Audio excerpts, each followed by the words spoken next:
ఏంటన్నా? ఏంట్రా? ఏం లేదన్నా, కూర్చొని చెప్తా. కానీ నాన్న అందరూ ఇంజనీరింగ్ కాలేజ్ కి అప్లై చేసేస్తున్నారు. సో మనమే వెనకబడిపోయాం. సో మనం కూడా అప్లై చేద్దాం.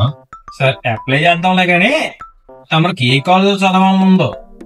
నాన్న నన్ను అడిగితే ఒక జీతం ఒక ఎస్ఆర్ఎం పంజాబ్ లో ఐటీ ఉంది కదా, అదైతే కొద్దిగా నేను కొద్దిగా సాటిస్ఫైయింగ్ గా ఫీల్ అవుతాను నాన్న. మంచి కాలేజ్ చెప్పావురా. అవన్నీ పక్కన పెట్టి కానీ తమ ఎంసెట్ ర్యాంక్ ఎంత?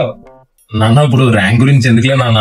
రే, నేనేం నీ గర్ల్ ఫ్రెండ్ ఫోన్ నెంబర్ అడగలేదురా, నీ ర్యాంక్ ఎంత అని అడిగాను. సిగ్గుపడక చెప్పాలి, కొంచెం నాకు తెలియాలి కదా. అంటే నాన్న, నాది 1,30,000 నాన్న. గాడి కొడక, అసలు ఎలిజిబులే కాదు నువ్వు. నీకు ఎస్ఆర్ఎం గీతము ఎల్పీయూ కావాలా? అది కాదు నాన్న. ఏంటి మరి తమాషాకుందా? అది కాదు నాన్న, కొంచెం పేమెంట్ సీట్ మన దగ్గర తాత డబ్బు బానే ఉంది కదా. తాట మరి వీళ్ళ నెంబర్ రాశారు కదా, నా మనవాడికి ఇంజన్ కాదు సీట్ రాదు, మన ఎస్ఆర్ఎం గీతంలో ఎల్పీలో కానీ జాయిన్ చేయరా అని రాశాడు. మరి ఓ పని చేయరా, 1,30,000 వచ్చినా కదా, లోన్ తీసుకో. ఫస్ట్ ఇయర్ సెమిస్టర్ ఫీజు కట్టి నెక్స్ట్ ఇయర్ వాళ్ళే తరివేస్తారు, ముచ్చటగా ఫీల్ అవుతుంది. కానీ ఇప్పుడు మాట్లాడు కొడుక్కి.